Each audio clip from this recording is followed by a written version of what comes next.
오늘 이 시간에는 신명기 말씀 26장 1절 11절 중심을 해서 맥주절의 역사에 대해서 살펴보러 가는데 은혜를 받기를 원합니다.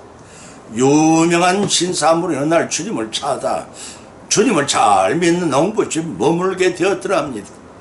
저녁상을 받고 식사 기도를 드리자는 농부의 말을 듣고 그 신사는 완강히 고개를 저으며 말을 했습니다. 그런 것은 옛 풍습입니다. 오늘날처럼 문명사회에 사는 사람들, 옛날 사람들처럼 식사 기도 같은 것은 할 필요가 없지요. 이때 농부는 기가 막힌 듯이 잠시 그 신사를 바라보고 입을 엄숙하게 말해 주었습니다. 주님께 매 식사 때마다 감사하는 것은 우리 가정의 풍습입니다. 그러나 이 모든 농촌에서도 자기들은 매번 먹는 음식에 전혀 감사할 줄 모르는 무리들이 있습니다.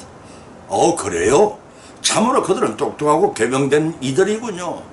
도대체 그들이 누구인가요? 그들은 우리 집 우리 간에 사는 돼지들입니다.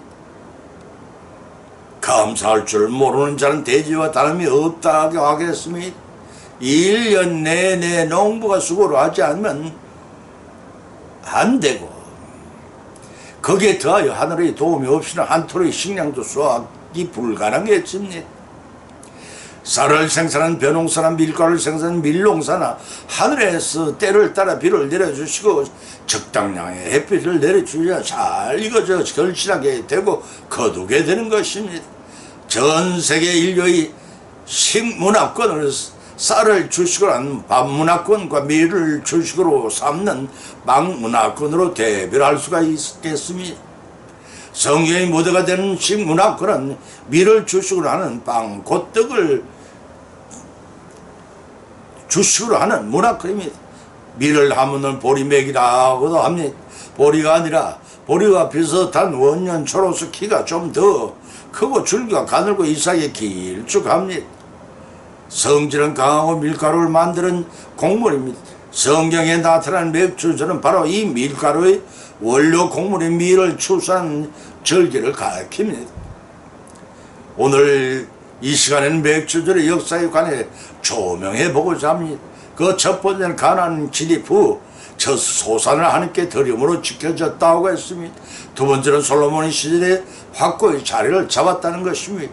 그 세 번째 주님이며 이 성천 직후 맥주절에 성령이 강림하셨습니다.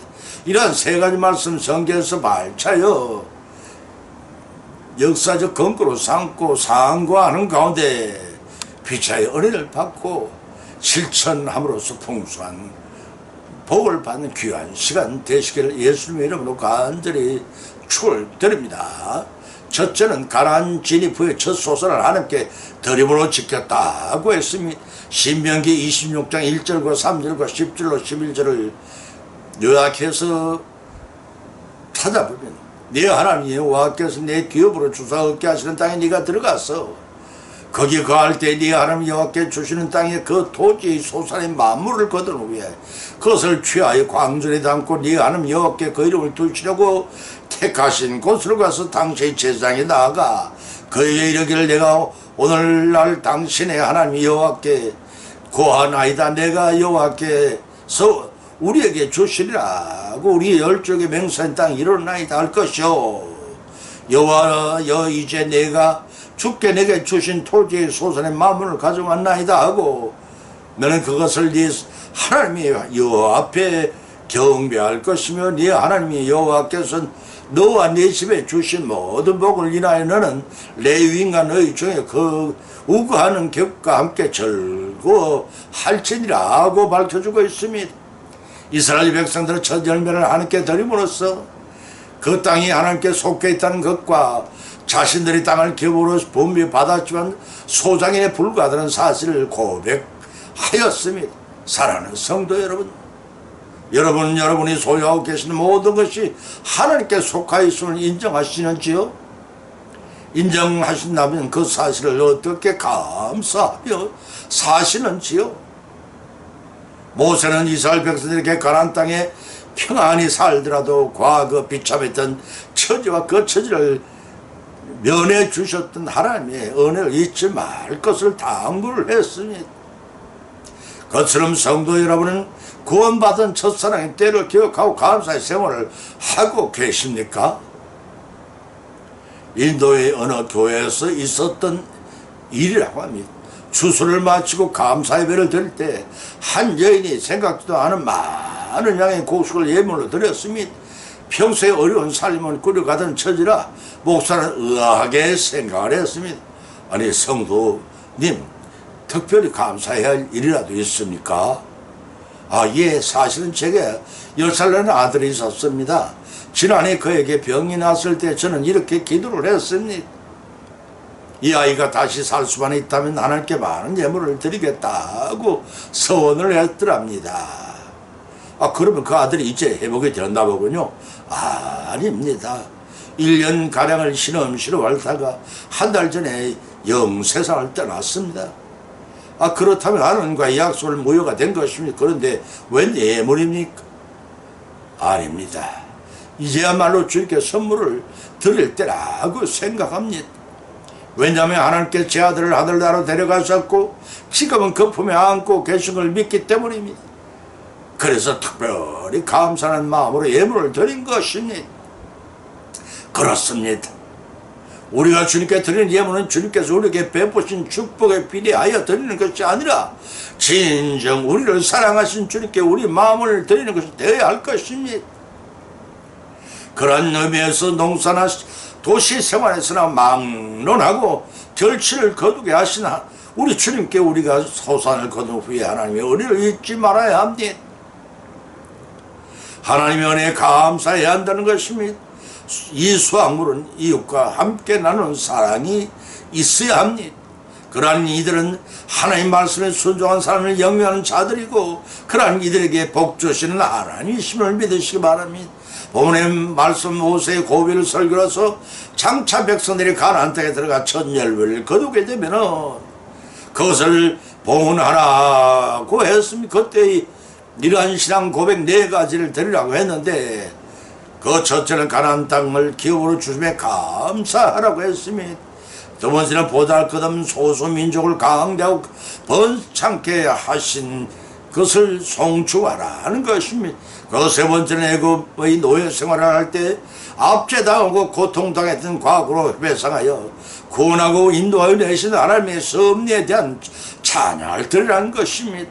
그 네 번째는 토지와 그 밖의 모든 소산 모두가 하나님의 것임을 고백하라는 것입니다. 이러한 사실을 당시에 이스라엘 백성이나 오늘날의 성도들이 다같이 하나님의 은혜를 기억하고 감사하면서 천지만물의 참 주인이심을 새삼 깨닫고 항상 겸손한 자세를 갖추는 것입니다.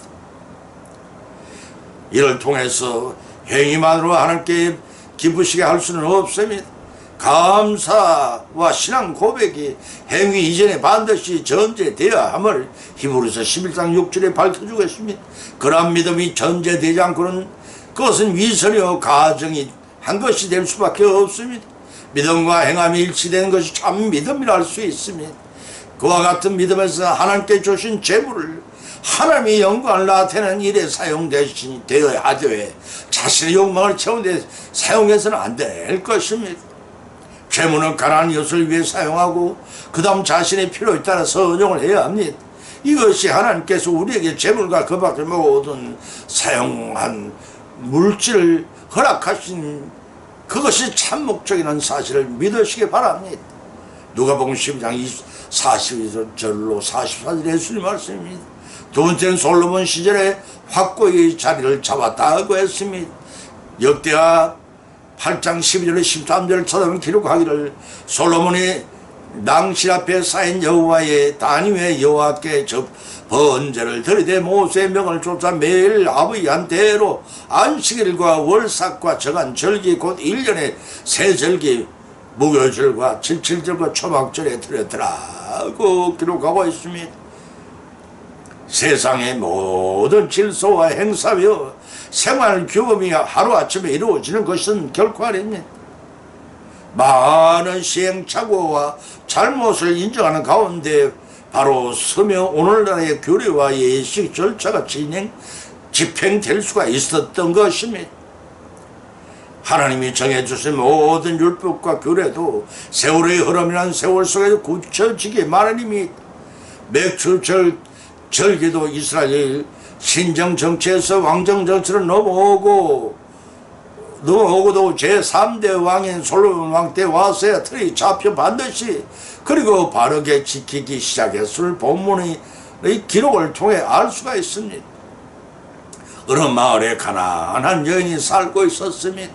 그 여인은 교회에서 열심히 봉사하며 항상 기쁘게 지냈습니다. 그러던 어느 날 이를 눈여겨본 이웃집 아주머니가 궁금하여 물어보았습니다. 어려운 삶을 꾸려가면서 어떻게 그리 기뻐할 수 있나요? 하나님께 드리는 예배에 참여할 수 있기 때문이죠. 그렇다면 부인은 예배를 드리면서 얻는 것이 무엇인지를 이해할 수가 있었어요. 그 말에 여인은 빙그레 웃으며 대답해 주었습니다. 아니요, 도무지 이해할 수가 없어요. 내가 알고 있는 확실한 한 가지 사실이 있어요. 그것은 내가 텅 빈 상태로 성전에 갔다가 충만한 상태로 돌아온다는 이 사실이 있지요. 그렇습니다. 그 여인은 비록 가난하고 어려운 생활 여건 속에서도 기쁨의 삶을 살 수 있었던 것은 그 이유는 세상 것을 다 비운 상태에서 하나님께 바르게 예배를 드리고자 하는 마음에 있었던 것입니다. 세상 것을 비우고 여호와의 이름에 합당한 영광을 돌리며 감사 예배를 드리는 자, 바로 그에게는 예배 드리는 자만이 누릴 수 있는 기쁨과 평안이 충만히 채워준다는 사실입니다.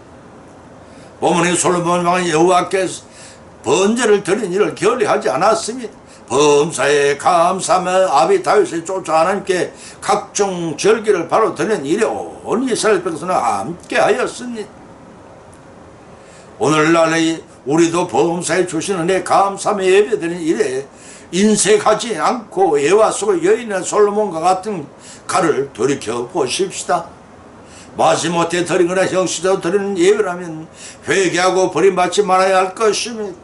중심을 다한 경배 생활을 다 인간의 생사 화복을 주관하신 하나님께 진정으로 감사와 영광을 돌려야 할 것입니다.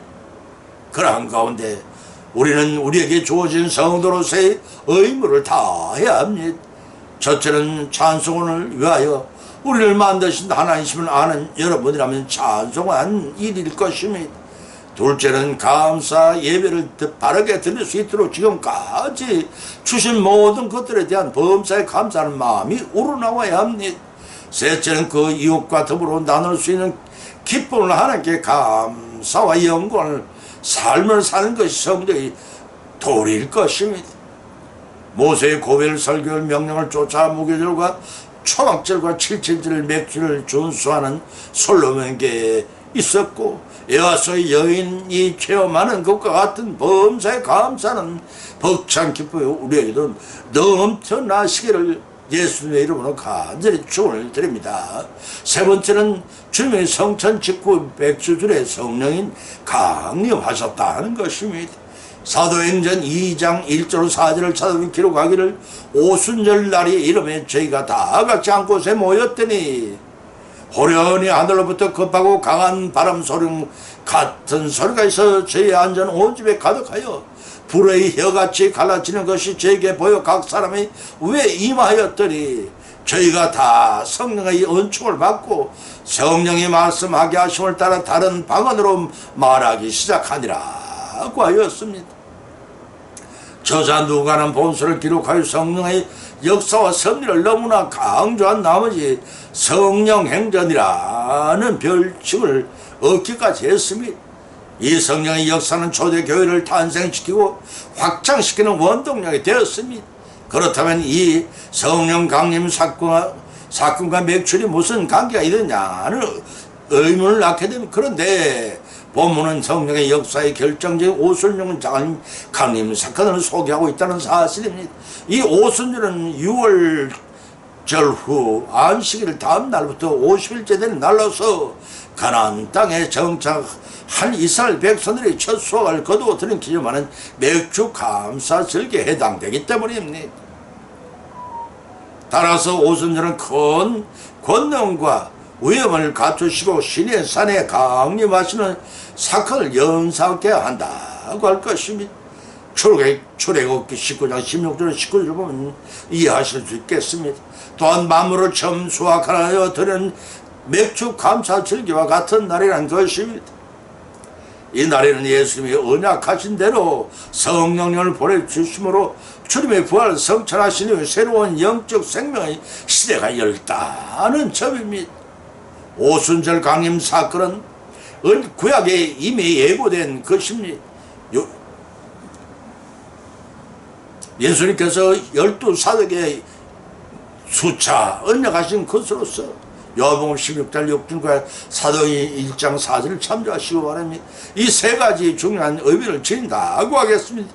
그 첫 번째는 성령 강림 사건과 각 성도에게 성령 내주 사건은 주님의 구속 사역의 성취요, 아담의 선악과 사건으로 하나님과 인간 사이에 단절된 근본적인 원인이 제거된 결과요, 동시에 영적으로만 도래한 하나님의 나라가 성삼위 하나님과 장차 완전한 교회를 나누게 될 것을 예시합니다. 그 두 번째는 맥주의 감사함을 도출해내신 성부 하나님의 은혜의 시대라면, 성령 강림 사건은 하나님이 새 언약의 공동체이자 성자 하나님이신 그리스도의 몸인 교회의 탄생을 알리는 성화가 켜지는 순간이었다고 할 것입니다. 그 세 번째는 성령 강림 사건은 마가 다락방에 모여있던 12사도와 120명의 문도들에게 특이한 현상이 일어나는 것을 필두로 해서 성도 모든 이들에게도 방언을 비롯한 성령의 은사가 충만하게 이루어졌던 것입니다. 맥주를 통해 출애굽하신 하나님이 온 이스라엘의 백성에게도 생명의 권원이시며 함께 동행하시 인도하시고 보살피신 하나님이시는 세상 깨닫게 하셨습니다. 그것은 성자 하나님이신 예수님께 언약하신 대로 보내주신 성령님의 역사를 통해 이제 영적인 생명을 성취해 간다는 사실이 이어져 가들 같은 날에 성령 강림 사건이 발생토록 하신 것입니다.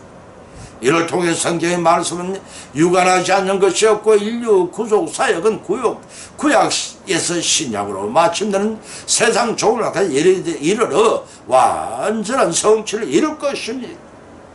이러한 사실을 통해 성삼위 일체 하나님께서 맥주 감사절을 통해서 오순절 성령 각심장을 통해서 단계적으로 역사하시고 언제나 동행하셔서 불꽃 같은 눈동자를 우리의 출입을 저 천성에 이르게까지 인도하시고 보호해 주시는 하나님께 무한한 감사와 영광을 이 땅에서는 물론 하늘나라 보호자 앞에서까지 세세무토로 돌리는 우리 모두의 믿음 생활인 되시기를 예수님의 이름으로 간절히 축원을 드립니다. 결론 맺습니다. 오늘의 본 말씀을 상고하는 가운데 각자 믿음대로 은혜를 받았고, 또한 세 가지 교훈을 받은 줄 압니다. 그 첫 번째는 맥주절의 역사는 이스라엘 백성들이 첫 가나안 땅에 입성한 후 첫 열매를 드림으로 지켜졌습니다. 그 두 번째는 맥주절의 역사는 솔로몬 왕의 시대에 가서야 확고히 자리 잡았다는 것입니다. 그 세 번째는 맥주절의 역사는 주님의 성천 직후 오순절의 맥주절 날에 성령께서 강림하심으로 이어졌습니다. 이러한 교훈을 받은 것으로 거치지 마십시다.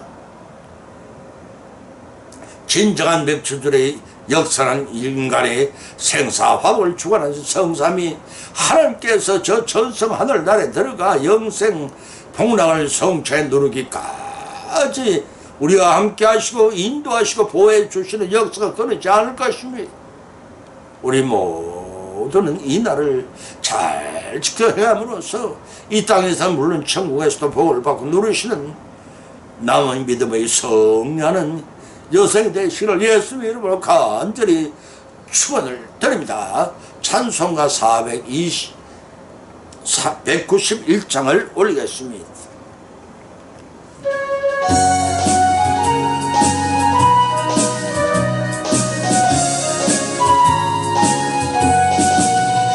내가 매일 기쁘게 순례의 길 행함은 주님 팔이 나를 안보하여 내가 주는 건복을 참된 듯한 베개는 영원히 함께합니다.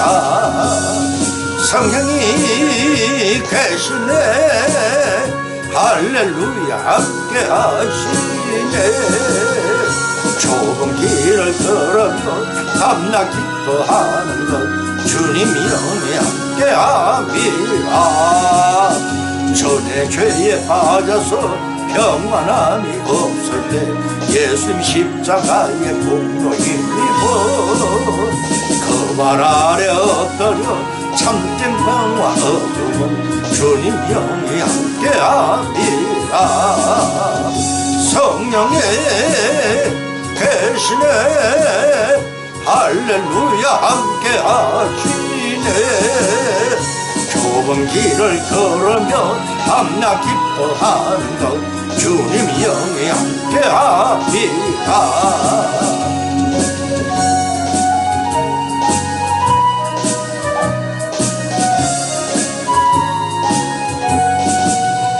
나와 동행하시고 모든 염려하시니 나는 숲의 새와 같이 기쁘다. 내가 기쁜 마음으로 주님 뜻을 행함은 주님 영이 함께합니다. 성령의 계시네 할렐루야 함께하시네 좁은 길을 걸으며 밤낮 기뻐하는 것 주님 영이 함께합니다. 세상 모든 욕망과 나의 모든 정욕은 십자가에 이미 못을 박았네. 모든 밤이 지나고 무거운 짐 벗으니 주님 영이 함께합니다. 성령이 계시네 할렐루야 함께하시네 좁은 길을 걸으며 밤낮 기뻐하는 것 주님 영이 함께합니다. 아멘.